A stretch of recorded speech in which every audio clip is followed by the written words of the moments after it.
Барлықтарыңа сәлем достар, сіздермен мен Азамат Хандөлетұлы. Бүгінгі видеода біз барлық бетіміздің мимикалық бұлшықеттерін басқаратын негізгі жүйке нервус фациалис жайлы талдайтын боламыз. Видеоға кіріспес бұрын каналға тіркеліп, лайк басып, достарыңызбен бөлісіп кетіңіздер. Алдағы уақытта пайдалы ақпараттармен бөлісетін боламын. Ендеше біз бастаймыз. Жетінші жүйке бұл аралас жүйке болып табылады. Негізінен үш яғни ядродан тұрады. Бұл қозғалтқыш ядро, сезімтал ядро және де парасимпатикалық ядролар болып табылады. Оның ядролары қайда орналасқан? Көріп отырғанымыздай бізде көпірдің көлденең кесіндісі берілген және де жоғарғы жақта ортаңғы ми, көпір және де сопақша ми берілген тұғын. Біз алдыңғы лекцияларда айтып кеткен болатынбыз. Арт жақтан қарайтын болсақ, ромб тәрізді шұңқыр түбін көреміз, немесе төртінші қарыншаның түбін. Дәл сол төртінші қарыншаның түбін ромб тәрізді шұңқырды екіге бөлген жағдайда жоғарғы және төменгі үшбұрыштарда ажыратамыз. Жоғарғы үшбұрышында 5-ші жұптан 8-ші жұп бас ми жүйкесіне дейінгі нервтердің ядролары орналасса, ал төменгі үшбұрышында 9-ші жұп бас ми жүйкесінен 12-ші жұп бас ми жүйкесіне дейінгі нервтердің ядролары орналасқан тұғын. Ал жоғарғы үшбұрышын не құрайды дегенде, біз осы көпірдің артқы бөлігі, ал төменгі үшбұрышын сопақша мидың артқы бөлігі құрайды деген тұғымыз, иә. Ендеше осы 7-ші жұп бас ми жүйкесі жоғарғы үшбұрышында орналасқан және көпірдің артқы дарзалі бетінде оның ядроларын орналасқандығын көрсек болады. Бұл бірінші, яғни қозғалтқыш талшықтар шығатын ядро нуклеус моториус нерви фациалис деп аталады. Ол медиалдық жаққа қарай бағытталып, екі жұп ядро кейіннен артқа және нуклеус нерви абдуцентисті айналып өту арқылы бізде алға қарай бағытталады. Бұл қозғалтқыш талшықтар шығатын ядро болып табылады. Келесі ядро бұл сезімтал ядро, нуклеус трактус солитарий деп аталады, жасылмен көрсетілген. Бұл ядроға бізде сезімтал талшықтардың, яғни аяқталатынын көрсек болады, афферентті жол болғандықтан. Ол қандай, яғни нейрондардың сезімтал талшықтары десек, бізде ганглион геникулиде, тізелі түйінде орналасқан псевдоуниполярлы жасушалардың көріп тұрғанымыздай орталық өсінділері барып, дәл осы сезімтал ядрода барып аяқталады. Бұл ядро нуклеус трактус солитарий деп аталады екен. Бұл ядроның негізгі талшықтардың негізгі қызметтері тілдің алдыңғы 3/2 бөлігінің дәм сезу ақпаратын, яғни қабылдайтын болып табылады. Және де келесі ядро бұл парасимпатикалық ядро, бұл вегетативті ядро болып табылады. Оның талшықтары қайдан басталады десек, негізгі бұл жоғарғы сілекей бөлу ядросы нуклеус саливаториус супериор деп аталады. Яғни көкпен көрсетілгендей, яғни көпірдің артқы дарзальды бетінде де көрсек болады. Сонымен қоса көз жасы ядросы нуклеус лакрималисте алып қарастыратын боламыз. Бұл көз жасы безінің секрециясын реттейді. Бұл жерде көрсетілмеген, бірақ ол үшкіл жүйкенің нервус офтальмикустың нервус лакрималис тармағымен бірге жүретін талшығы болып табылады. Жаңағы айтып кеткен нуклеус саливаториус супериор бұл тіл асты және жақ асты сілекей бездерінің секрециясын реттеуге қатысады. Сонымен қоса дәл осы үш ядроның талшықтары қосыла келе бас миынан ангулус понтосцеребелярис арқылы шығады, яғни көпір миышық бұрышы деп аталады. Және айта кету қажет, кейбір әдебиеттерде 13-ші жұп бас ми жүйкесін ажыратып қарастырады. Яғни ол аралық жүйке нервус интермедиус деп аталады. 7-ші жұп бас ми жүйкесінде 3 талшықты алып қарастырдық. Бұл сезімтал, қозғалтқыш және парасимпатикалық талшықтар. Енді бізде қозғалтқыш талшығы көріп отырғанымыздай күлгінмен көрсетілген. Бұл чисто 7-ші жұп бас ми жүйкесінікі. Ал кейбір әдебиеттерде сезімтал және вегетативті талшықтары нервус интермедиус, яғни аралық жүйке деп атайды екен. 13-ші бас ми жүйкесі немесе.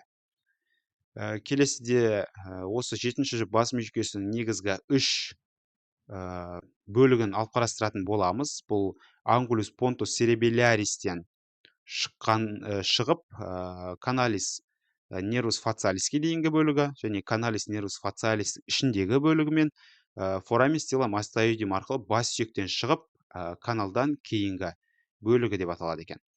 Дәл осы жерден көре аламыз, бұл нервус фациалис және де бұл өзіне сай каналис нервус фациалисте орналасқан.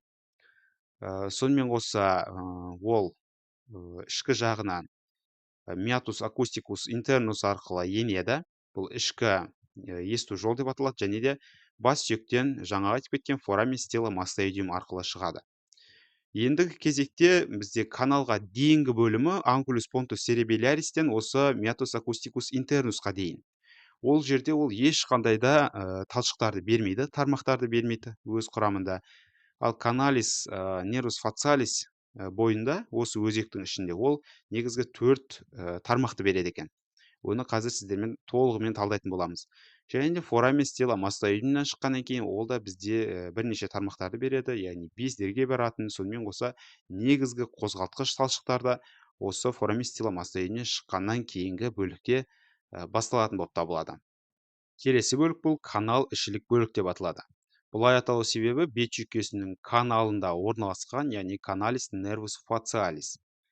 Canalis nervus facialis meatus acousticus internustан басталып foramen stelo-mastoidiumге дейінгі өзек болып табылады. Ол өз кезегінде жаңағы айтып кеткен 4 тармақты береді. Бұл негізгі ең үлкен тармақтары nervus petrosus major, құрамы бойынша парасимпатикалық болып табылады, және де дабыл ішегі chorda tympani. Бұл да құрамы бойынша парасимпатикалық. Және де қосымша бізде екі кіші тармақтары бар. Бұл nervus stapedius деп аталады. Nervus stapediustың негізгі қызметі бұл үзеңгілік жүйке, үзеңгілік бұлшықетті, яғни musculus stapedius иннервациялау арқылы шамадан тыс дыбыс тербелістер болған жағдайда соны бәсеңдетіп отырады. Және де үшінші негізгі тармағы бұл ramus communicans nervus glossopharyngeal деп аталады, яғни тіл жұтқыншақ жүйкесімен байланыстырушы негізгі дәнекер тармақ.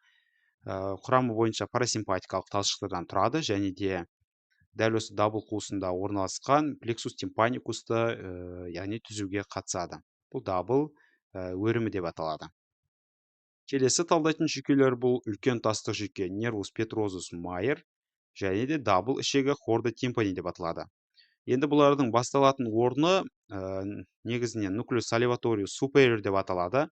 Nucleus salivatorius superiorдан басталып angulus pontus cerebellaris арқылы бас миынан шығады. Кейіннен ganglion geniculi деңгейінде олар бөлінеді. Бірінші тармағы бұл nervus petrosus major деп аталады. Ол өз кезегінде foramen lacerum арқылы бас сүйектен шығатын болып саналады. Және де бас сүйектен шыққаннан кейін canalis pterygoidusке енеді. Бұл қанаттық өзек деп аталады.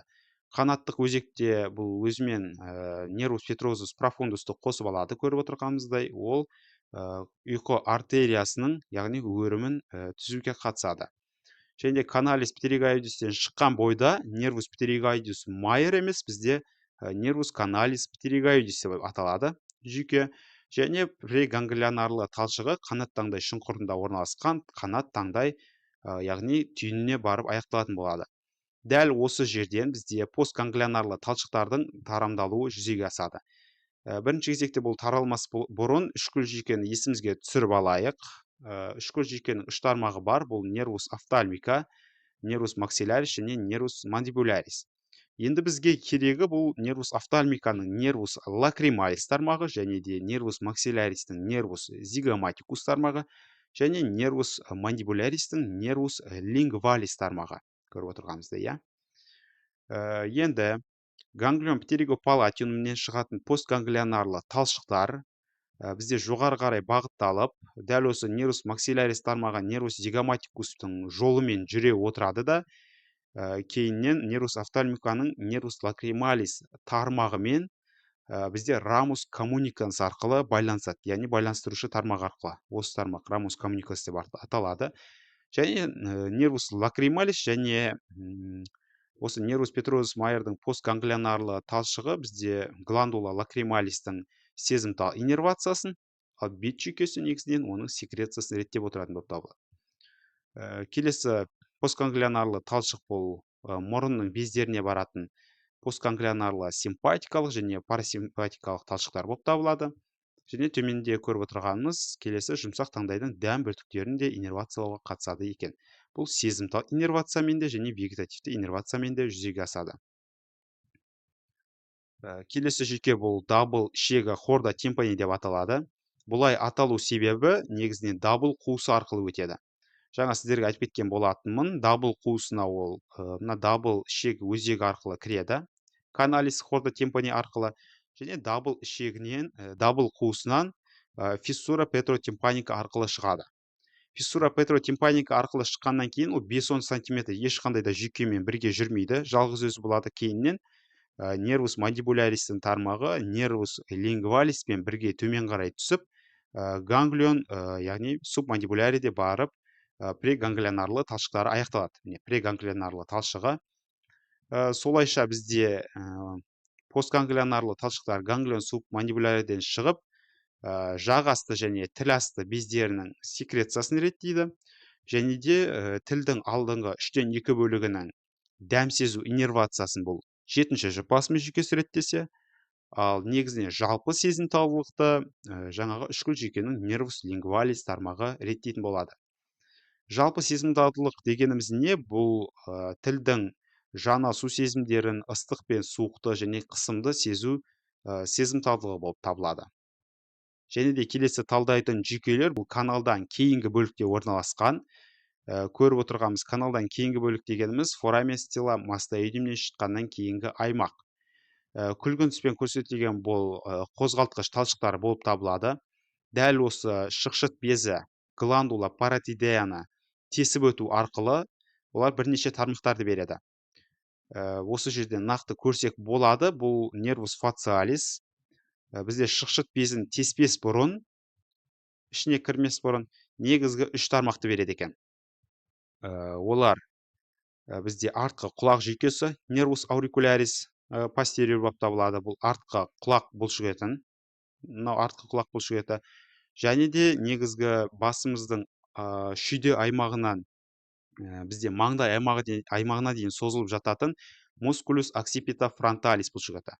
Оның 2 қарыншасы бар, бұл вентер оксипиталис және вентер фронталис. Дәл осы мускулус оксипиталистің вентер оксипиталис яғни бөлігіне мускулус аурикулярис постериор иннервациялайтын болып табылады. Және де екінші бұл тармағы рамус дигастрикус деп аталады. Бұл қос қарыншалы бұлшықетті білеміз. Мускулус дигастрикустың оның алдыңғы қарыншасы бар және артқы қарыншасы. Дәл осы артқы қарыншасын қос қарыншалы тармақ иннервациялайды. Және де келесі рамус стилохиеидус, яғни біз тіл асты тармағы деп аталады. Бұл өз кезегінде аттас мускулус стилохиеидусты иннервациялауға қатысады екен. Және де жаңа айтып кеткен болатынбыз, шықшыт безіне бағытталған жағдайда ол шықшыт безінің ішімен өтіп, яғни тесіп өтіп, 2 бөлікті береді. Бұл парс темпора фациалис және парс сервика фациалис, және шықшыт безінің ішінде 5-6 тармақтарды беріп, плексус паротидеусты түзеді. Бұл қандай тармақтар дейсек, шықшыт безінен шыққаннан кейінгі тармақтары бұл рамус темпоралис, рамус зигоматикус, рамус буккалис, рамус маргиналис мандибуле және рамус коли. Енді осы 5 тармақты қалай оңай жаттап алуға болады? Бірінші біз көріп отырғанымыздай қолымызда бетімізге қоямыз да 5 тармақты 5 саусағымызға сәйкес айтамыз. Яғни біріншісін самай аймағына қойып рами темпоралис дейміз. Екінші бет сүйегіне қойып рами зигоматикус.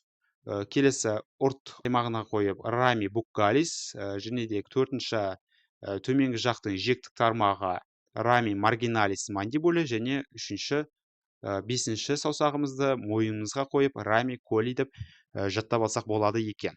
Енді осы бұлшықеттердің негізгі иннервациялаушы аймақтарын, яғни мимикалық бұлшықеттерін айтатын болсақ, бірінші кезекте бұл рами темпоралис деп аталады. Оның негізгі иннервациялайтын бұлшықеттері жоғарғы және алдыңғы құлақ бұлшықеттері, мускулус аурикулярис супериор және антериор, және жаңа айтып кеткен мускулус оксипита фронталис бұлшықетінің вентер фронталис бөлігімен көздің дөңгелек бұлшықеті мускулус орбикулярис окулиді иннервациялайды. Және де келесі тармақ бұл рамус зигоматикус деп аталады, яғни бет тармағы. Бет тармағы өз кезегінде үлкен негізгі бет бұлшықеті мускулус зигоматикус майерді иннервациялайды, және де көздің көріп отырғанымыздай дөңгелек бұлшықеті мускулус орбикулярис окулиді иннервациялауға қатысады екен. Және де келесі бұл рамус буккалис бұлшықеті, бұл көптеген бұлшықеттерді иннервациялайды.